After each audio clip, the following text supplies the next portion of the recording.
Hello everyone. मेरा नाम है मोहम्मद आकिब खान और स्वागत करता हूं मैं आप सभी का एक नए वीडियो में। आज की वीडियो में हम एनडीए का सिलेबस डिस्कस करेंगे।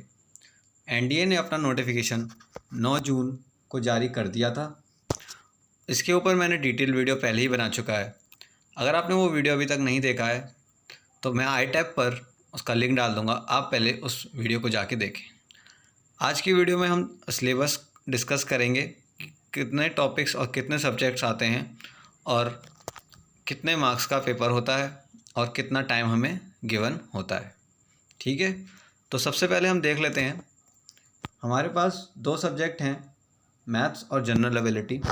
दोनों 2.5 घंटे के पेपर होते हैं और मैथ्स का पेपर अपना 600 मार्क्स का होता है और जो जनरल एबिलिटी होती है वो 600 मार्क्स की होती है। ठीक है, अब जैसा कि मैं आपको बता दूं, ये दोनों पेपर आपके साथ में नहीं होते। यानी पहला आपको 2.5 घंटे में मैथ्स का पेपर करना होता है, फिर आपको ब्रेक दिया जाता है 1 घंटे का अप्रॉक्स। उसके बाद आपको नेक्स्ट पेपर के लिए बुलाया जाता है।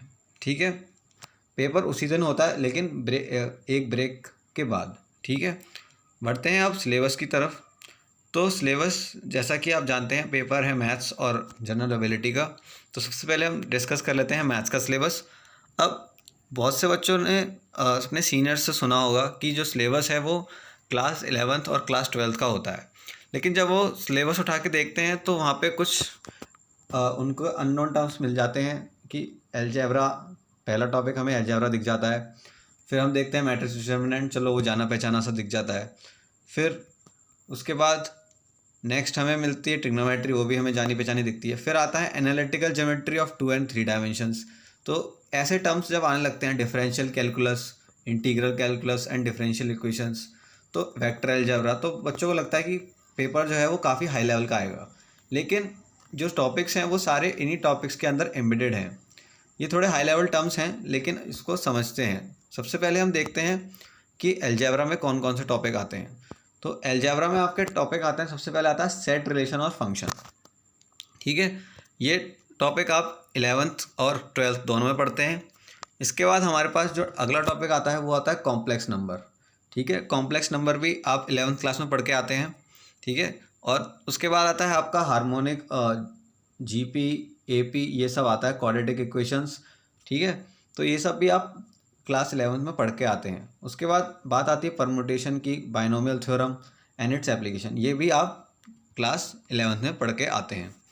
अब जो इसमें नया टॉपिक जो सीबीएसई वाले बच्चे नहीं पढ़े होते 11th और 12th में, वो होता है लॉगरिथम और बाइनरी सिस्टम ऑफ नंबर्स। अब बाइनरी सिस्टम ऑफ नंबर क्या होता है, इसमें क्या होता है कि आपको एक क्वेश्चन एटलीस्ट इसमें आता ही है जिसमें आपको कन्वर्जन करना होता है, conversion of a number in decimal system to binary system. यानी आपको एक नंबर दिया जाएगा, उसको आपको बाइनरी सिस्टम में करना होगा, या बाइनरी सिस्टम का कोई नंबर दिया होगा उसको आपको डेसिमल सिस्टम में करना होगा। ये आपके पास दो नए टॉपिक हैं मोस्टली सीबीएसई वाले बच्चों के लिए। आईसीएसई में लॉग्स और बाइनरी सिस्टम पढ़ाया जाता है छोटी क्लासेस में। ठीक है, लेकिन सीबीएसई में ऐसा कोई सब्जेक्ट कोई टॉपिक है नहीं। बढ़ते हैं हमारे नेक्स्ट टॉपिक की तरफ, वो है हमारा मैट्रिक्स डिटर्मिनेंट। तो ये तो हमारे जो हम क्लास 12 में मैट्रिक्स डिटर्मिनेंट पढ़ते हैं, सारे टॉपिक्स वही हैं, आप अच्छे से गो थ्रू कर सकते हैं। ठीक है, अब नेक्स्ट टॉपिक की तरफ बढ़ते हैं, वो आपकी ट्रिग्नोमेट्री। ट्रिग्नोमेट्री हम क्लास 10th और क्लास 11th में पढ़ते हैं। वही ट्रिग्नोमेट्री सेम होती है और इसकी एप्लीकेशंस आती हैं हाइट और डिस्टेंस, जो कि आप 10th क्लास में पढ़ के आते हैं। ठीक है, बढ़ते हैं आगे। जो है 4th टॉपिक है हमारा, वो है analytical geometry of 2 and 3 dimensions. यानी इसमें जो आते हैं टॉपिक्स, मैं सिंप्लीफाइड आपको बता देता हूँ। इसमें टॉपिक आते हैं आपके, एक आता है आपका स्ट्रेट लाइन, जैसे लिखा है equation of line in various forms. फिर आता है circle, equation of circle in standard and general form यानी सर्कल। फिर आता है parabola, ellipse and hyperbola, eccentricity यानी कोनिक सेक्शन, हमारा जो हम क्लास 11th में पढ़ के आते हैं। ठीक है, फिर आते हैं नेक्स्ट टॉपिक पे, वो आता है आपका प्लेन। प्लेन आपका क्लास 12th में आता है। फिर है अपना straight line in three dimension, ये भी आपका क्लास 12th में आता है। ठीक है, तो आप इन जो नाम है बड़े बड़े analytical geometry of 2 and 3 dimension, इसको देख के घबराइए नहीं, सिलेबस 11th और 12th का ही होता है। बढ़ते हैं हमारे नेक्स्ट टॉपिक की तरफ, वो है हमारा डिफरेंशियल कैलकुलस। अब डिफरेंशियल कैलकुलस में क्या क्या आता है, डिफरेंशियल कैलकुलस में आती है आपकी लिमिट और कॉन्टिन्यूटी, जैसा कि आप देख सकते हैं, notion of limit, continuity of functions, ठीक है। उसके बाद आता है अपना डिफरेंशिएशन, फिर है अपना एप्लीकेशन ऑफ डेरिवेटिव्स, ठीक है। ये टॉपिक्स आप एप्लीकेशन ऑफ डेरिवेटिव्स और second order derivative of component function, ये आप क्लास 12th में पढ़ के आते हैं, ठीक है। तो 11th और 12th में जितनी आपने लिमिट, कॉन्टिन्यूटी और अपना डिफरेंशिएशन पढ़ा है वो सब डिफरेंशियल कैलकुलस के अंदर आता है, ठीक है। तो घबराने वाली कोई बात नहीं है, सारे टॉपिक्स हमारे पढ़े हुए ही आएंगे। बढ़ते हैं नेक्स्ट टॉपिक की तरफ, वो है हमारा integral calculus and differential equations. अब ये नाम थोड़ा आपको जाना पहचाना लग रहा होगा, इसका मतलब है इंटीग्रल कैलकुलस मतलब इंटीग्रेशन। तो इंटीग्रेशन में क्या क्या आता है आपका, डेफिनेट भी आता है और इनडेफिनेट भी आता है, ठीक है। तो ये दोनों टॉपिक आते हैं। उसके अलावा एप्लीकेशन ऑफ इंटीग्रल्स भी आते हैं, जो area of a plain region bounded by curves, ठीक है। ये टॉपिक भी आपका कवर होता है। फिर आगे चलते हैं, हुआ था डिफरेंशियल इक्वेशन। डिफरेंशियल इक्वेशन तो आप जानते ही हैं, साफ साफ इसमें लिखा हुआ है डिफरेंशियल इक्वेशन आएगी of order and degree. Order और डिग्री का एक क्वेश्चन आता है, जनरली आता है एक क्वेश्चन, तो आपको ये वाला टॉपिक तो अच्छे से करना ही है, ऑर्डर और डिग्री ऑफ डिफरेंशियल इक्वेशन। और कुछ क्वेश्चंस, एक दो क्वेश्चन आपके एप्लीकेशन बेस्ड भी आ जाते हैं ग्रोथ और डीके के ऊपर, ठीक है। तो वो भी आपको अच्छे से करने ही करने हैं। 7th टॉपिक जो है वो है हमारा वेक्टर अलजेब्रा। वेक्टर अलजेब्रा में आपका वही dot product, cross product, applications जो वर्क डन की होती हैं वही सब आती हैं, सिंपल वेक्टर अलजेब्रा आता है। फिर स्टैटिस्टिक्स और प्रोबेबिलिटी तो आज जैसे कि आप जानते हैं बिल्कुल फार्मूला बेस्ड, क्लास 11th में आप स्टैटिस्टिक्स पढ़ते हैं और क्लास 11th और 12th में आप प्रोबेबिलिटी पढ़ के आते हैं, ठीक है। तो ये दोनों टॉपिक्स आप आराम से कर सकते हैं अगर आपने क्लास 11th 12th में अच्छे से इन्हें पढ़ा होगा, ठीक है। तो ये कुछ टॉपिक्स थे जो मैथ्स में आते हैं। तो मैंने जैसा कि आपको बताया कुछ टॉपिक्स ही हैं जो CBSE वाले स्टूडेंट्स जिनको वो नहीं आते होंगे बेसिकली। उसमें क्या क्या थे, एक तो था हमारा लॉग्स, एक तो हमारे थे लॉग्स, और दूसरा था ये conversion of number of decimal system to binary system. तो ये आपको पढ़ने हैं क्योंकि इन दोनों से कम एक क्वेश्चन तो आता ही है दोनों में से, ठीक है। तो ये टॉपिक आपको कर लेने हैं, टॉपिक बेहद ही आसान है ये, ठीक है। बढ़ते हैं हमारे नेक्स्ट सब्जेक्ट की तरफ, जो है हमारा जनरल एबिलिटी टेस्ट, ठीक है। अब जनरल एबिलिटी टेस्ट होता है हमारा 600 मार्क्स का, ठीक है। और इसका पहला जो पार्ट होता है वो होता है पार्ट ए, इंग्लिश, ठीक है। इंग्लिश में क्या क्या, इंग्लिश आपकी 200 मार्क्स की आती है, मतलब 600 में से आपके 200 मार्क्स की आपकी इंग्लिश हो गई। और इसमें क्या क्या आता है, सारी चीज़ें आती हैं, grammar, vocabulary, passage, error finding, सब चीज़ आती है। तो आपको इंग्लिश बहुत अच्छे से प्रिपेयर करनी होगी क्योंकि इंग्लिश में आपको अलग से पास होना होता है, ठीक है। तो इंग्लिश आपको बहुत अच्छे से करनी है। फिर पार्ट बी में आती है आपकी जनरल नॉलेज, जो कि है 400 मार्क्स की। अब जनरल नॉलेज में भी आपके जो सब्जेक्ट्स कवर होते हैं वो होते हैं physics, chemistry, general science, social studies, geography और करंट इवेंट्स, ठीक है। तो ये सारे जो टॉपिक्स हैं ये जीके के अंदर आते हैं। अब जो सेक्शन ए है वो होता है फिज़िक्स का।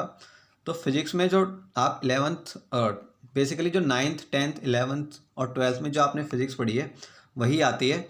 और तो उसमें कोई घबराने वाली बात नहीं है, ईजी ही फिज़िक्स आती है, ठीक है। कोई बहुत हार्ड चीज़ें नहीं आती, ठीक है। बढ़ते हैं आगे, दूसरा है आपका केमिस्ट्री।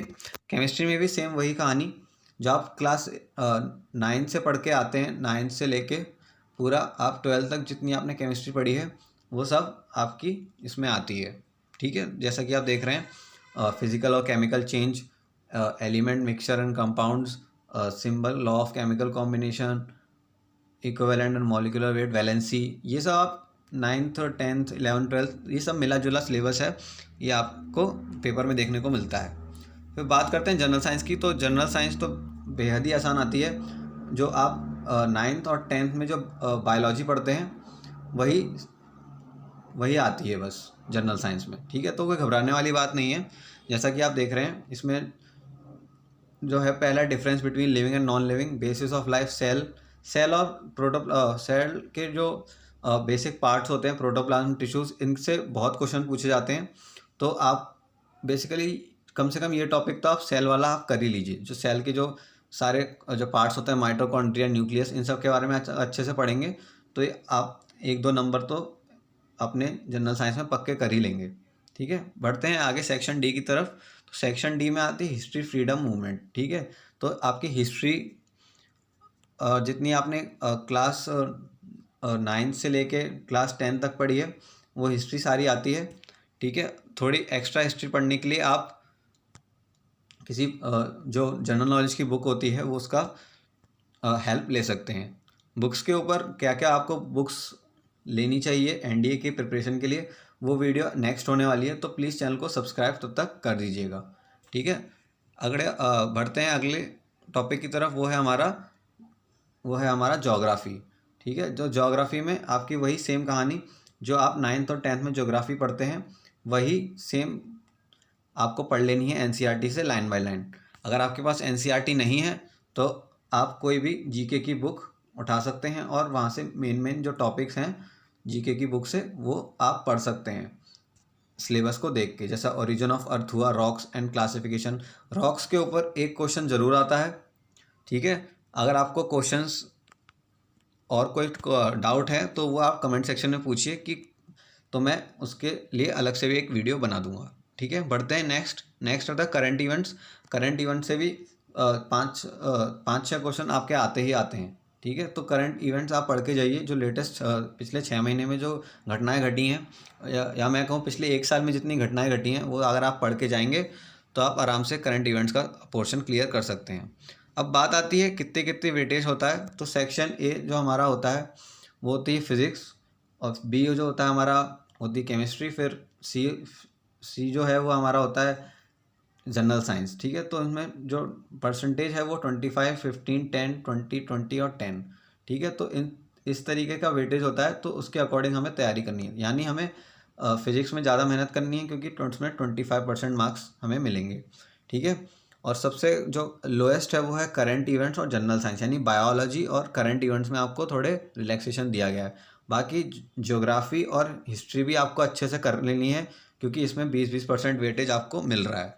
ठीक है, तो ये सिलेबस था हमारा पूरा एनडीए के एग्ज़ाम में क्या क्या पूछा जाता है।